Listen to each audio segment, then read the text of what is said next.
تو صحابہ کرام نے حضور اکرم صلی اللہ علیہ وسلم سے ایک سوال کیا، کیونکہ قربانیاں ہوتی تھی وہ دیکھتے آ رہے تھے، لیکن ایک صحیح اور درست بات کا پتہ تو حضور اکرم صلی اللہ علیہ وسلم ہی کی مبارک زبان سے چل سکتا تھا، باقی جو باتیں تھی وہ سنی سنائی باتیں تھی لوگوں سے۔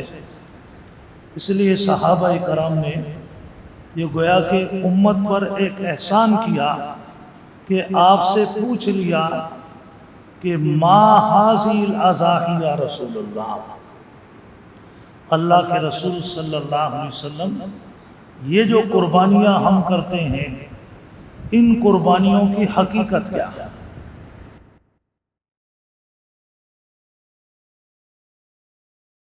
الحمد للہ حمدا کثیرا کما امر،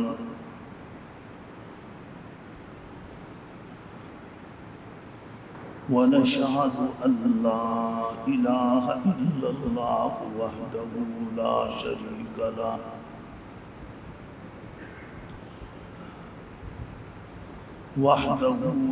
شريك له في الخلق والامر،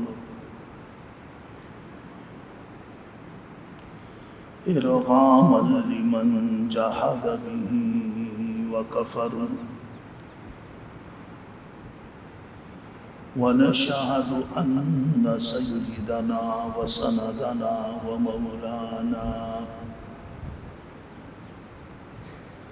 محمدا عبده ورسوله،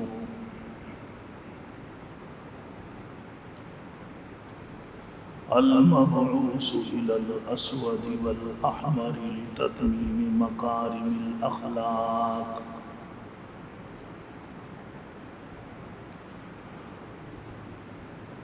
لا يخلق نبي ولا رسول بعده،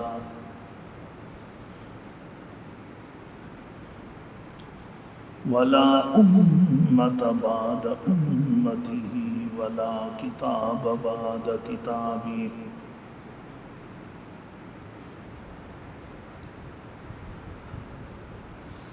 صلى الله عليه وعلى آله وأصحابه الذين هم كالنجوم في السماء للاهتداء والاقتداء، وهم مفاتيح الرحمة ومصابيح الغرر،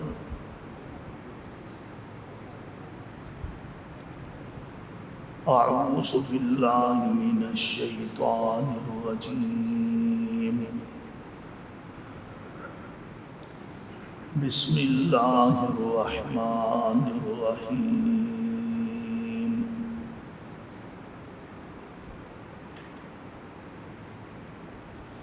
قال إني ذاهب إلى ربي سيهدين، ربي هب لي من الصالحين، وبشرناه بغلام حليم، صدقت يا رب العالمين۔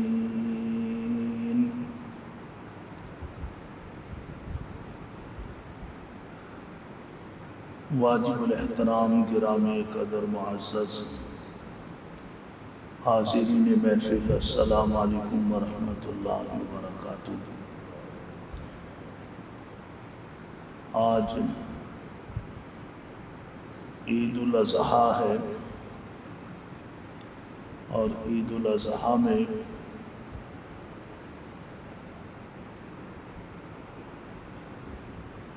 جو سب سے بڑی عبادت وہ تو حج کی عبادت ہے۔ جو لوگ اس سعادت کو پاتے ہیں تو وہ حجاز مقدس مکہ مکرمہ اور اس کے اطراف میں میدان عرفات، میدان مینا، مزدلفہ، ان مقامات پر پہنچ کر حج کی سعادت پاتے ہیں۔ اور اس کے ساتھ ساتھ جو ان مقدس مقامات پر بھی اور باقی ہر جگہ جہاں مسلمان آباد ہیں وہاں عید الاضحیٰ کے حوالے سے جو عبادت ادا کی جاتی ہے وہ قربانی کی عبادت ہے۔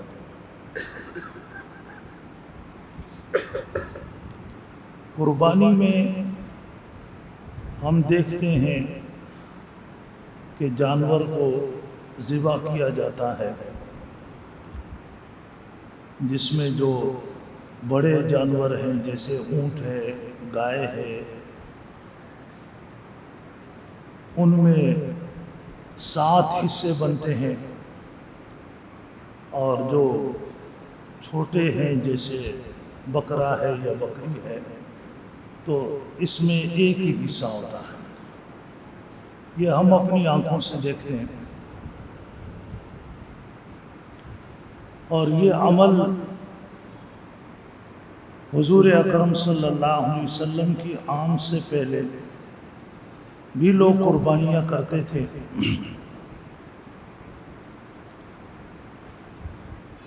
حضور اکرم صلی اللہ علیہ وسلم کی تشریف آوری کے بعد یہ عمل پہلے سے زیادہ فعال اور منظم ہوا۔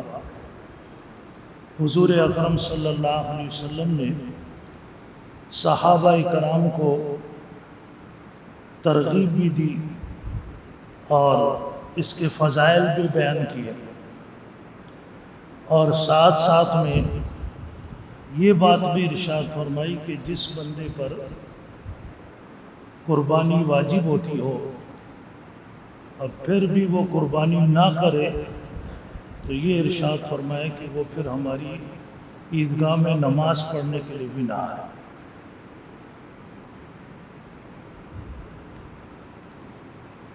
اور قربانی کا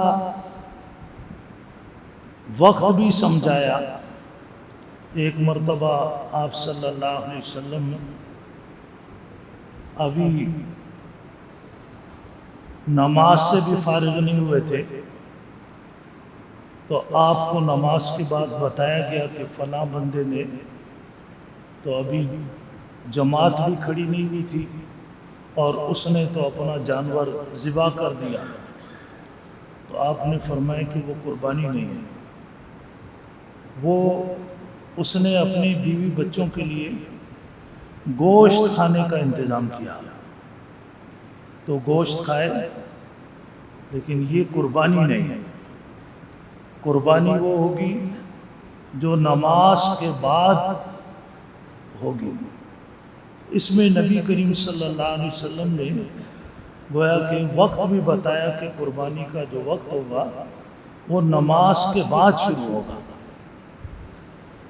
حضور اکرم صلی اللہ علیہ وسلم کے پیارے زمانے میں مدینہ منورہ کے اندر عید الاضحیٰ کی نماز ایک ہی جگہ پہ ادا ہوتی تھی۔ حضور اکرم صلی اللہ علیہ وسلم امامت فرماتے اور صحابہ کرام کا وہ خوش نصیب طبقہ کہ جنہیں قرآن کریم نے دنیا اور آخرت کی کامیابیوں کے تمغے سنائے، وہ حضور اکرم صلی اللہ علیہ وسلم کے پیچھے مقتدی بن کے نماز ادا کرتے تھے۔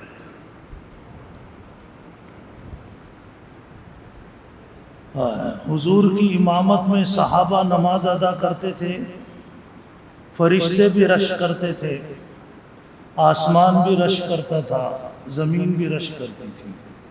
کیا خوش نصیب لوگ تھے کہ جن کا امام رحمت للعالمین تھا اور ان کی امامت میں یہ نماز ادا کرتے تھے۔ تو ایک ہی جگہ نماز ہوتی تھی، تو لہذا نماز سے فارغ ہو کر ہی قربانی ہوتی۔ اب اللہ کا شکر ہے کہ مسلمان دنیا کے چپے چپے پر کونے کونے میں پہنچ گئے، اور بڑی کثیر تعداد ہے مسلمانوں کی تو ایک ملک میں بھی، ایک شہر کے اندر بھی مختلف مقامات پر عید الاضحیٰ کی نماز ادا کی جاتی ہے۔ یہ علماء نے لکھا ہے کہ آپ جس شہر میں رہ رہے ہیں اس شہر کے اندر کہیں بھی عید الاضحیٰ کی نماز ہو جائے اس کے بعد قربانی کرنا جائز ہو جاتا ہے۔ تو بہرحال حضور اکرم صلی اللہ علیہ وسلم نے قربانی کے فضائل بھی بتائے اور اس کے ساتھ ساتھ گویا کے مسائل بھی بتائے۔ جانور کس طرح، کتنی عمر کا ہونا چاہیے، کن کن عیبوں سے پاک ہونا چاہیے، یہ ساری تفصیل حضور اکرم صلی اللہ علیہ وسلم نے بتائی۔ تو صحابہ کرام نے حضور اکرم صلی اللہ علیہ وسلم سے ایک سوال کیا، کیونکہ قربانیاں ہوتی تھی وہ دیکھتے آ رہے تھے، لیکن ایک صحیح اور درست بات کا پتہ تو حضور اکرم صلی اللہ علیہ وسلم کی مبارک زبان سے چل سکتا تھا۔ باقی جو باتیں تھیں وہ سنی سنائی باتیں تھیں لوگوں سے، اس لیے صحابہ کرام نے یہ گویا کہ امت پر ایک احسان کیا کہ آپ سے پوچھ لیا کہ ما حاذی الاضاحی یا رسول اللہ، اللہ کے رسول صلی اللہ علیہ وسلم یہ جو قربانیاں ہم کرتے ہیں ان قربانیوں کی حقیقت کیا ہے؟ اب آپ دیکھیں اس وقت بھی ہمارے ہاں اتنی تعلیم ہے لیکن اس کے باوجود بہتوں کو پتہ نہیں کہ قربانی کیوں کی جاتی ہے۔ یہ گزشتہ سال کی بات ہے، ایک وہ ہوتا ہے وہ اینگر جو ہوتے ہیں ساتھ میں اسپیکر لیا ہوتا ہے، کیمرہ ہاتھ میں نہیں ہوتا، عید کی نماز لوگ پڑھ کے جا رہے تھے، ایک صاحب لوگوں سے پوچھ رہا ہے کہ یہ قربانی کیوں کی جاتی ہے، تو ان میں سے میرا خیال کوئی ایک دو نے صحیح جواب دیا، کسی کو پتہ نہیں تھا۔ کیوں؟ عید کی نماز پڑھنے کے لیے ایک تو آتے ہی سب سے آخر میں جب بیان ختم ہو جاتا، اور جو پہلے آتے ہیں تو وہ توجہ سے سنتے نہیں ہیں تو پتہ ہی نہیں چلتا۔ تو صحابہ کرام نے یہ امت پر احسان فرمایا کہ حضور اکرم صلی اللہ علیہ وسلم سے پوچھا ما حاذی الاضاحی یا رسول اللہ، اللہ کے رسول صلی اللہ علیہ وسلم یہ قربانیاں جو ہم کرتے ہیں اس کی حقیقت کیا ہے؟ آپ نے فرمایا سنت ابیکم ابراہیم علیہ السلام، یہ تمہارے جد اعلیٰ سیدنا ابراہیم علیہ السلام کی سنت ہے، ان کا طریقہ ہے، ہم اس لیے قربانی کرتے ہیں۔ بات ابراہیم علیہ السلام نے جو قربانی شروع کی تھی، قرآن کریم نے بتایا ہے کہ انہوں نے ایک خواب دیکھا تھا، اور یہ خواب 3 دن تک مسلسل دیکھتے رہے۔ خواب یہ دیکھا کہ میں اپنے پیارے بیٹے حضرت اسماعیل علیہ السلام کو ذبح کر رہا ہوں، وہ لٹایا ہوا ہے، چھری میرے ہاتھ میں ہے اور چھری ان کے گلے تک پہنچائی ہوئی ہے۔ یہ خواب انہوں نے ایک دن دیکھا، رات کو دیکھا، پھر دوسرے دن رات کو دیکھا، پھر تیسرے دن دیکھا۔ انہیں فرشتے نے آ کر نہیں بتایا بلکہ خواب کے اندر یہ چیز دکھائی گئی۔ وجہ یہ تھی کہ انبیاء علیہ السلام کا خواب بھی وحی کی طرح ہوتا، یہ ایک امتحان بھی تھا حضرت ابراہیم علیہ السلام کا، حضرت اسماعیل کا، اور امت کے لیے ایک سبق بھی تھا۔ تو حضرت ابراہیم علیہ السلام نے اپنے اس خواب کا ذکر اپنے بیٹے حضرت اسماعیل سے کیا، فرمایا یا بنی انی اری فی المنام انی اذبحک، بیٹا تیسرا دن ہے مسلسل خواب دیکھ رہا ہوں کہ آپ کو خواب کے اندر ذبح کر رہا ہوں۔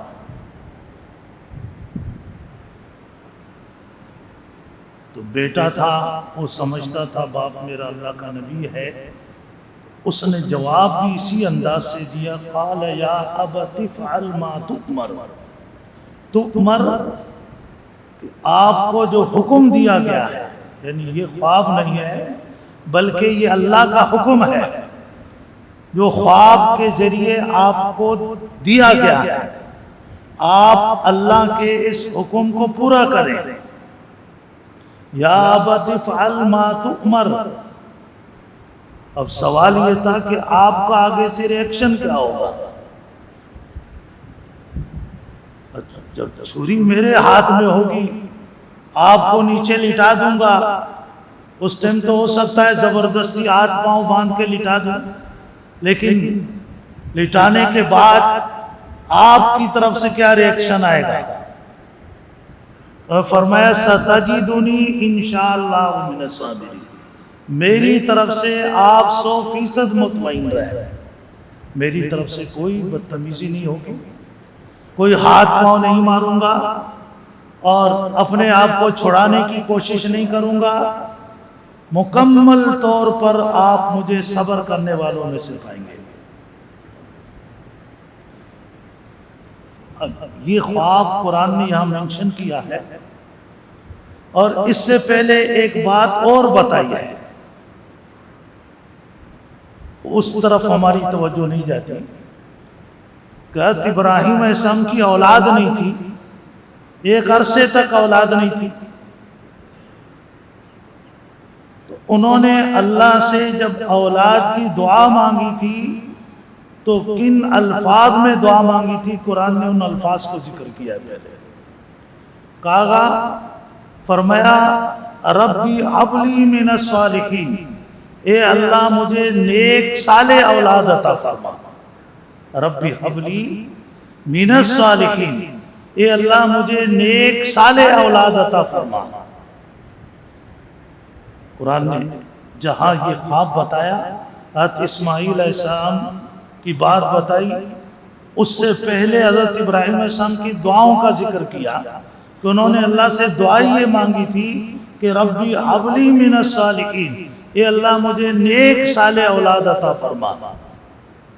تو یہ قرآن نے ہمیں سبق دیا کہ آپ اللہ سے جب اولاد مانگتے ہیں تو نیک صالح کی قید لگائیں کہ اللہ مجھے نیک صالح اولاد عطا فرما۔ ہمارے ایک بزرگ تھے، فوت ہو گئے، اللہ ان کو جنت نصیب کرے، انہوں نے فرمایا کہ میں ایک سفر پر تھا بیرون ملک کے، تو تبلیغی اسفار ہوتے تھے ان کے، فرمایا کہ بیان سے فارغ ہونے کے بعد جب کھانا لگا تو ایک صاحب میرے قریب آئے، مجھے کہنے لگے کہ جی آپ دعا کریں اللہ میرے بیٹے کو ہدایت دے، ایک ہی بیٹا ہے لیکن اس نے مجھے لوہے کے چنے چبا دیے ہیں۔ اور کہنے لگا میں نے اللہ سے مانگا بھی حرم میں تھا، بیت اللہ کا طواف کیا اور پھر ملتزم سے چمٹ کر اللہ سے دعا کی تھی۔ حضرت نے فرمایا میرے ذہن میں آیا اس سے پوچھوں کیا دعا کی تھی؟ کہا آپ نے کیا دعا کی تھی؟ کہا میں نے اللہ سے کہا کہ اللہ آپ جانوروں کو بھی تو اولاد دیتے مجھے بھی دیتے۔ حضرت نے فرمایا جو مانگا ہی جانور تھا آپ نے، حرم کے اندر ملتزم کے ساتھ چمٹ کر آپ دعا کر رہے ہیں کہ اللہ آپ جانوروں کو بھی دیتے مجھے بھی ایک دے دے۔ تو آپ دیکھیے دعا کے اندر بھی احتیاط ہے، انبیاء کی سنت ہے۔ تو حضرت ابراہیم علیہ السلام نے دعا کی ربی ہب لی من الصالحین، اللہ نے پھر ان کو خود ارشاد فرمایا فَبَشَّرْنَاهُ بِغُلَامٍ حَلِيمٍ، ہم نے انہیں ایک بردبار، حلیم بردبار جس میں قوت برداشت بے پناہ ہو، حلیم اللہ کی صفت ہے، ایسے بیٹے کی ہم نے انہیں بشارت دی. اور پھر ان کا حلیم ہونا، ویسے تو اللہ سب کو حلیم، قابل برداشت اور یہ صلاحیت قوت عطا فرمائے، لیکن پتہ جب چلتا ہے جب انسان پر کوئی آزمائش آتی ہے تو آزمائش اتنی بڑی آئی، اس سے ان کا حلیم ہونا صرف حضرت ابراہیم علیہ السلام پر نہیں، قیامت تک آنے والے لوگوں پر جو اس واقعے کو پڑھیں گے، دیکھیں گے، سمجھیں گے، انہیں پتہ چلے گا کہ اللہ نے حضرت ابراہیم علیہ السلام کو کیسا حلیم بیٹا عطا فرمایا تھا.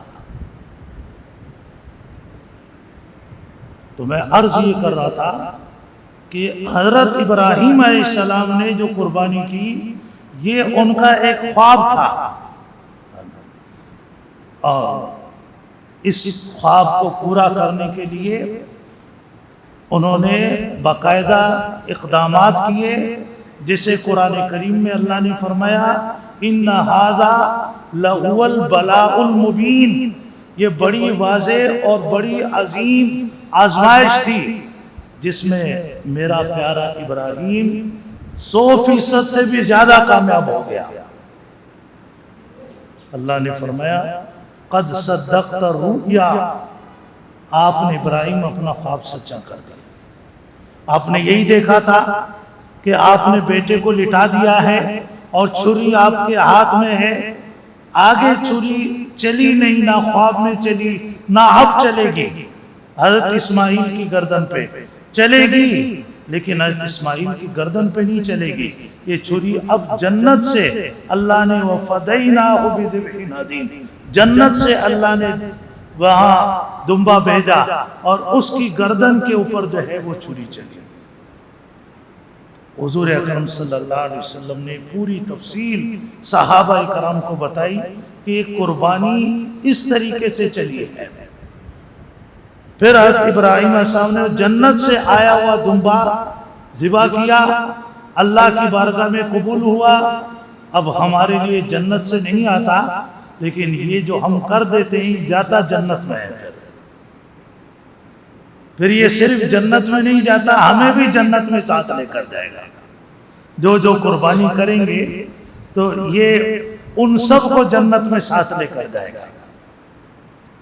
تو صحابہ کرام نے اگلا سوال کیا، یہ تو بات سمجھ میں آ گئی کہ ہمارے جد اعلیٰ ابراہیم علیہ السلام کی سنت ہے، اور یہ بڑی کوئی آسانی کے ساتھ یہ قرار نہیں پائی ہے. وہ ہمارے جد اعلیٰ ابراہیم بڑی آزمائش سے گزرے ہیں. صرف وہی نہیں گزرے، ان کا بیٹا بھی آزمائش سے گزرا، اور ان کی بیوی حضرت ہاجرہ بھی آزمائش سے گزری. اب ہم جو یہ قربانیاں کرتے ہیں، وَمَا لَنَا فِيهَا يَا رسول اللہ، ہمیں اس میں کیا اجر اور ثواب ملتا ہے؟ تو آپ صلی اللہ علیہ وسلم نے فرمایا بِكُلِّ حَسَنَةٍ بِكُلِّ شَعْرَةٍ حَسَنَةٍ، ہر بال کے بدلے میں، جو جانور کے جسم پر بال ہوتے ہیں، ایک ایک بال کے بدلے ایک ایک نیکی تمہارے لیے لکھی جاتی ہے.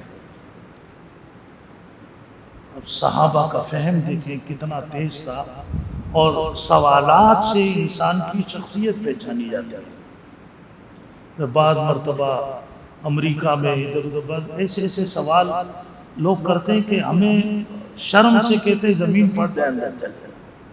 لیکن صحابہ کے سوالات آپ دیکھیں، صحابہ اکرام نے اگلا سوال کیا، اللہ کے رسول یہ اونٹ پر اور بھیڑ پر تو بال نہیں ہوتے، اونٹ ہوتی ہے. اون بہت زیادہ گنجان ہوتی ہے، ایک دوسرے میں گھسی ہوتی ہے، تو یہ اون کا کیا حساب ہوگا؟ فرمایا اللہ کے لیے اس اون کو الگ کرنا اور بال کے طریقے سے اس کو کاؤنٹ کرنا، شمار کرنا اللہ کے لیے کوئی مشکل نہیں ہے. تو جن جانوروں پر اون ہے ان کے بھی بالوں کے حساب سے تمہارے نامہ اعمال میں نیکی لکھی جائے گی. اور دیکھیے صحابہ کرام نیکیوں کے حریص تھے کہ ہمیں زیادہ سے زیادہ نیکی اور اجر اور ثواب مل جائے. کبھی آج ہم اپنے ضمیر میں، اپنے گریبان میں جھانک کر دیکھیں، کیا ہمیں بھی یہ شوق ہے کہ ہماری نیکیاں بڑھ جائیں؟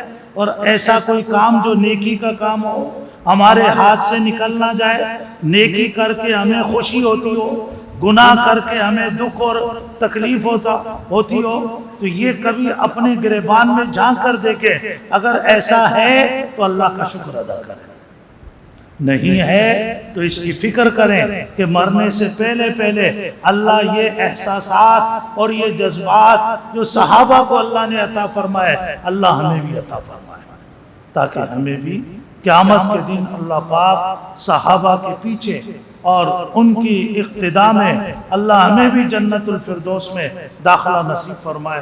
وآخر دعوانا الحمدللہ رب العالمین۔ صفحہ درست فرما دیجئے۔